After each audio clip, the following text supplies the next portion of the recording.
All right, so the trine that we have coming up with Venus crossing over Uranus, having a meeting with Uranus and then transiting through Gemini.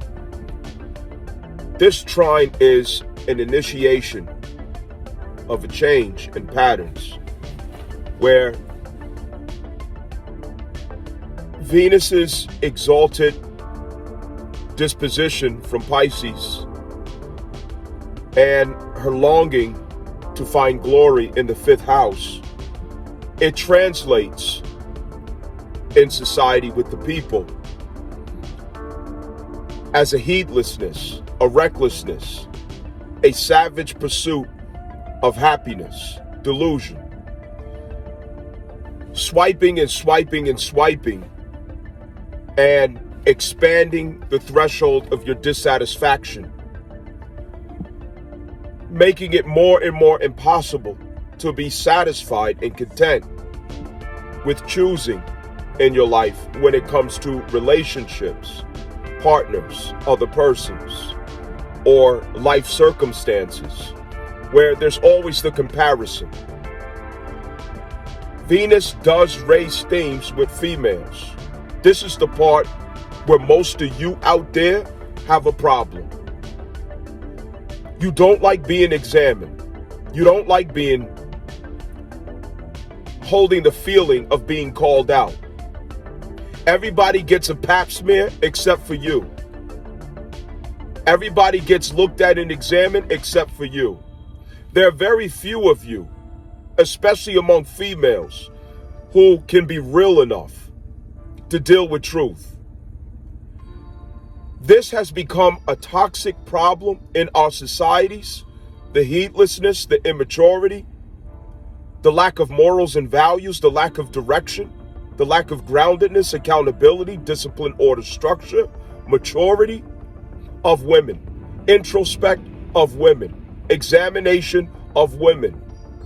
It has turned into a very toxic problem that is damn near impossible to fix without the burdens of truth. But Pluto brings that in a trine. This is favorable. It's beneficial. It's good because it's a trine. However, it doesn't mean that to administer the medicine doesn't require some notes of bitters. Understand that. This brings depth to the shallow expression of Venus. It brings truth and transparency, realness. It brings a willingness to accept, incorporate, embrace, work with, acknowledge, not run away from, find the benefit in eighth house frequencies. And when I say eighth house frequencies, getting real, getting mature, getting grounded, growing up, becoming an adult. No longer running from the truth, but finding ways, justifying ways in which you can align with truth, transparency, becoming trustworthy. Becoming trustworthy. Becoming trustworthy. Becoming qualified for relationships. Eighth house is where we become qualified to endure in relationships, to show up when it gets difficult.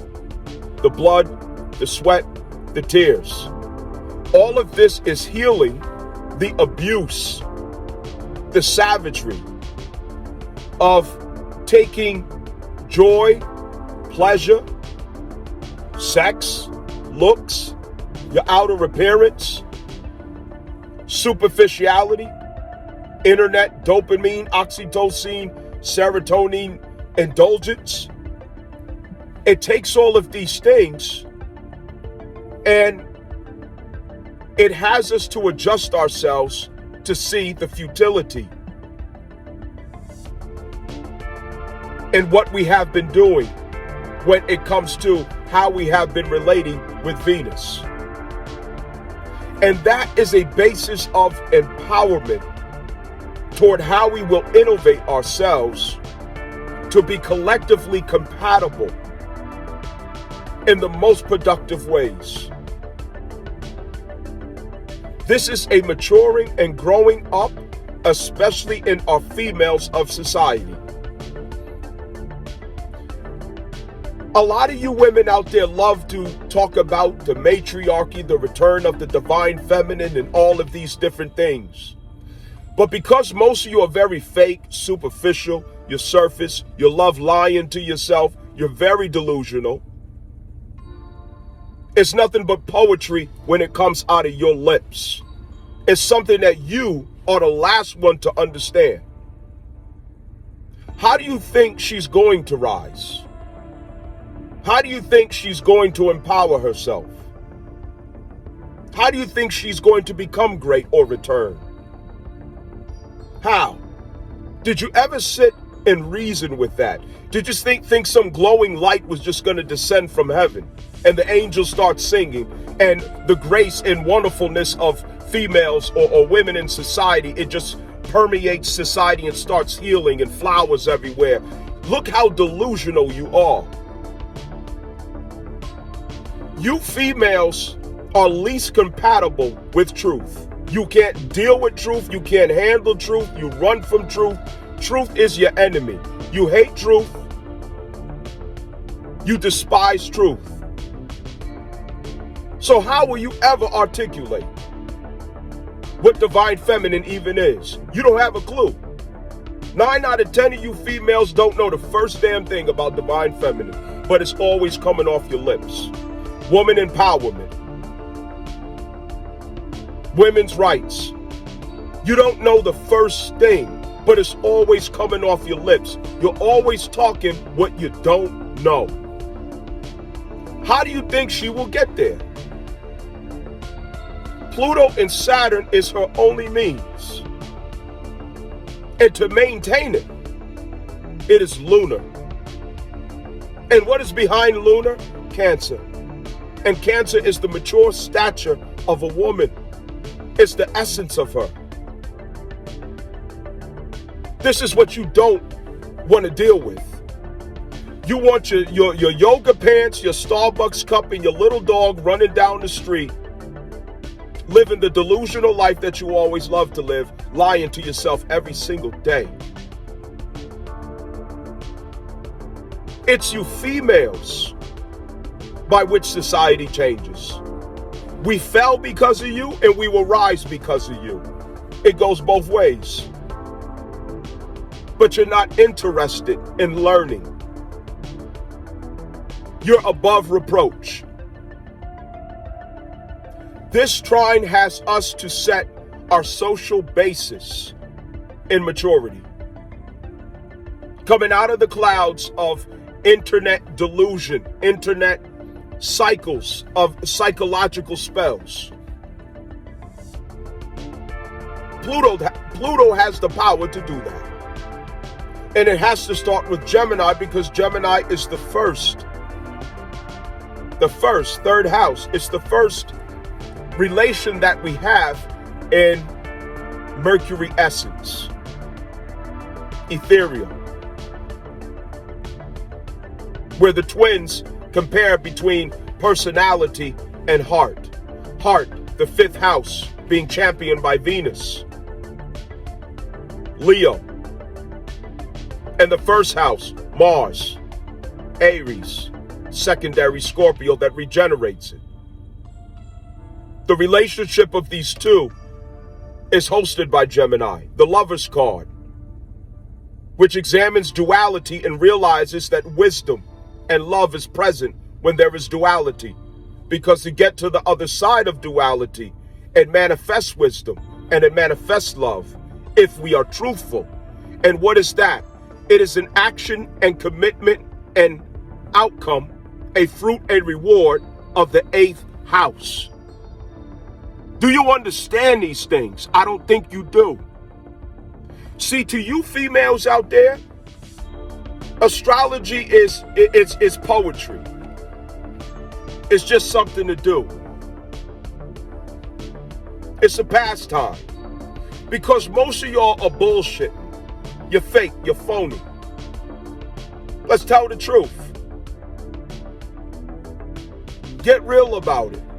Because society, the whole world is waiting on you. You said you the divine feminine, right? The matriarchal this and the matriarchal that. So you do the sweet parts. You acknowledge the good parts.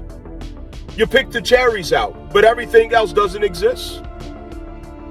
Where's the work?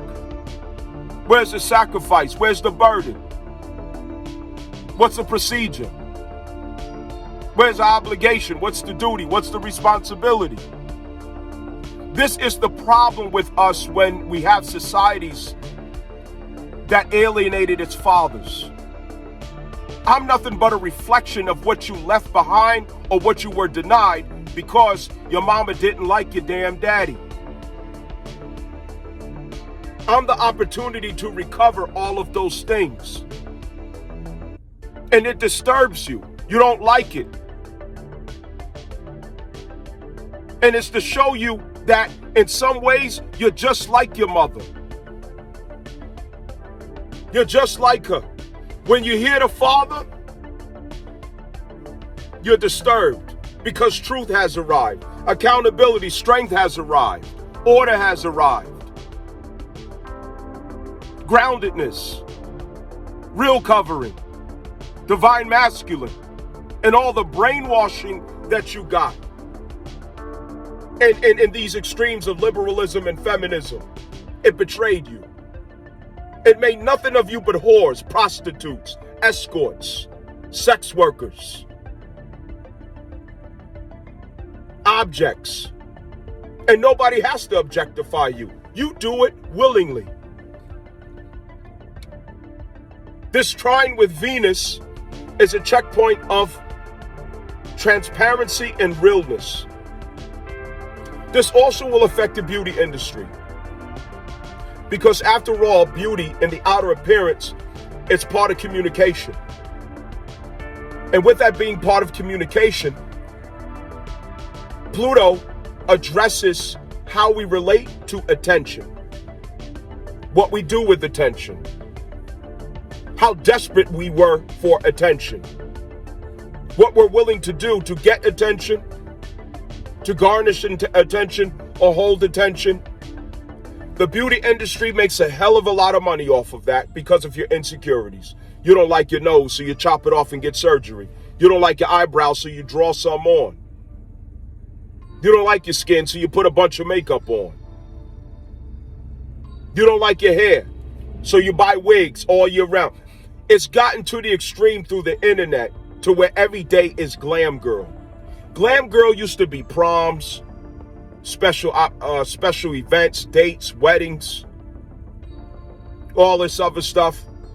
But now females have gotten to the point where every day is glam girl. How much money do average females spend? Nails, hair, wigs, all these extremes of being glam status every single day. And you never even seen the real person. Black American females especially set the precedence for this because no one spends more money on it than her. No one. This is where Venus gets checked by Pluto. And Pluto makes it a favorable demand, presenting a favorable opportunity. That Venus, the things that you long for, is blocked by your delusion. It's blocked by your immaturity. It's blocked by your savagery of believing that life is just supposed to be one big fun adventure where you deny all truth and all responsibility and accountability to reality and truth. You're delusional and you're savage, and it's time for you to grow up. That's what the precedence of number 9 Virgo South Node has been about, saving us from the detriment of Venus. And if you have a number 9 life path or heart soul urge life path, you can bear witness to this, that whenever it comes to Venus themes, You always return back to a very sober state in yourself, which means losses. Losses and betrayal. Seeing the reality behind the things that we desire. It's gotten so bad to where the Black American female community, women have spent their lives in prostitution and escort culture. They've come to hit the wall, and now they're looking at the younger men, 25s and under. What the hell are older women gonna do with a younger man? There are always exceptions. But the natural order of things is respect, trust, leadership, and security that a man is to offer, along with provision. Those are provisions, but monetary provision as well.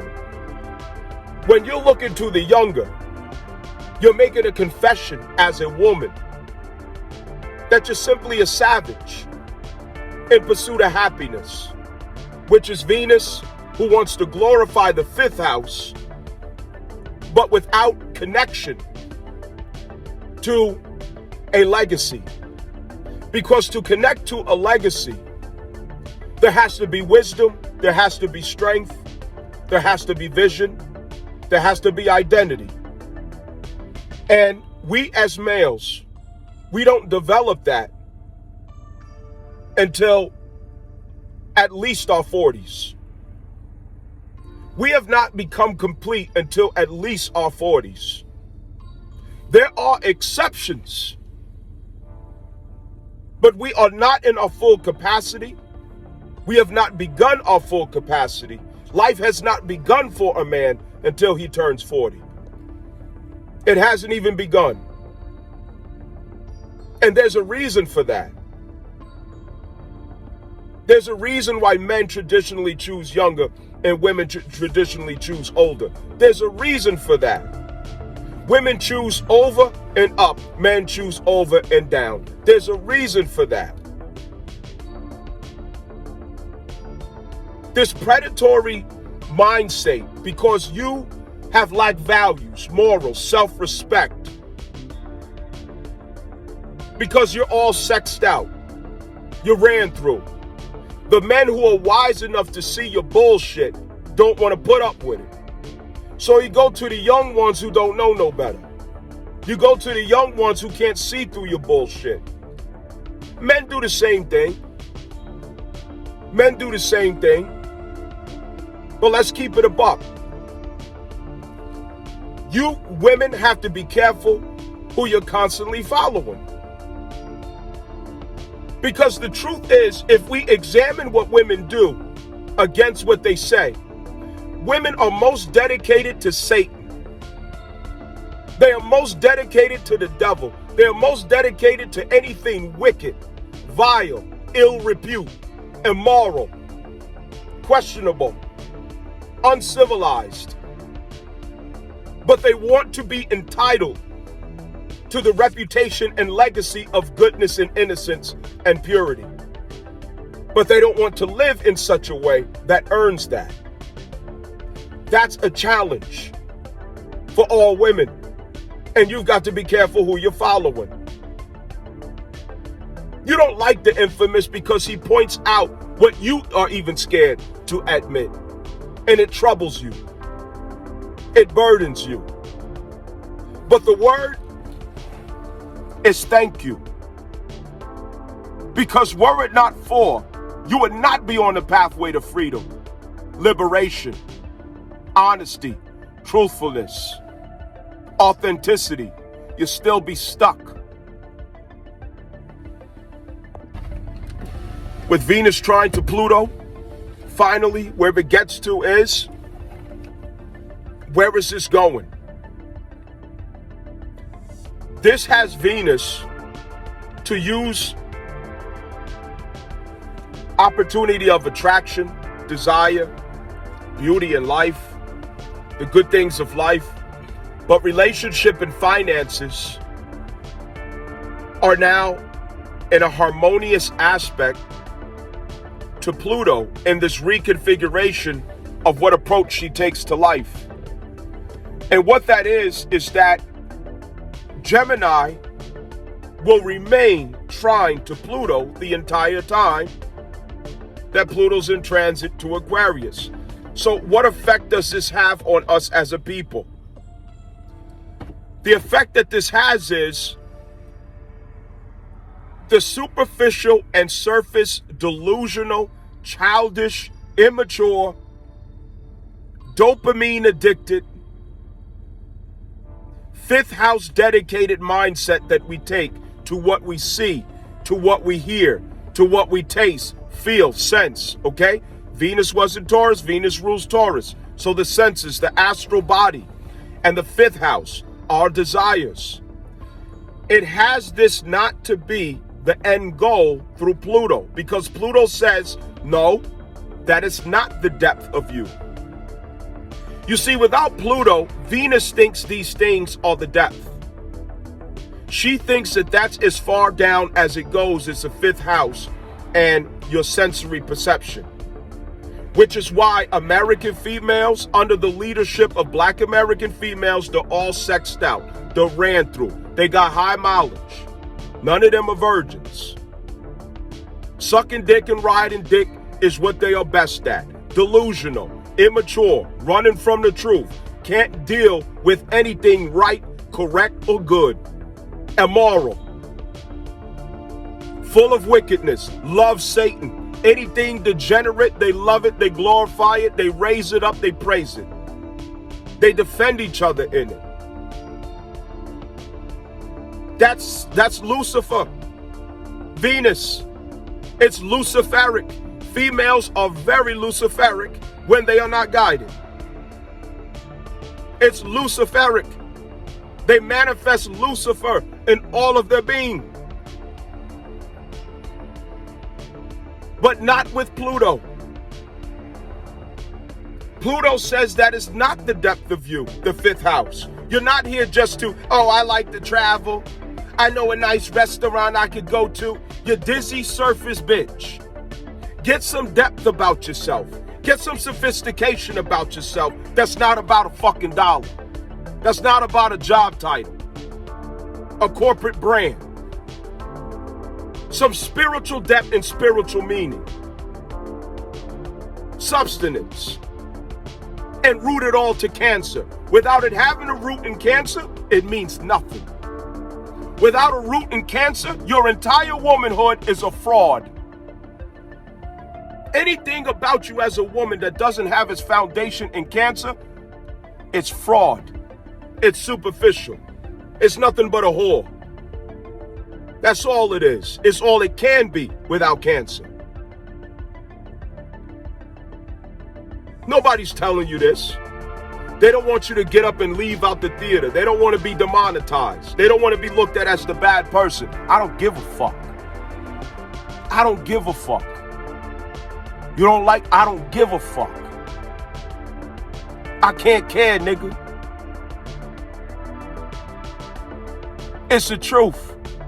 And it's whooping your ass inside. Every time you hear it.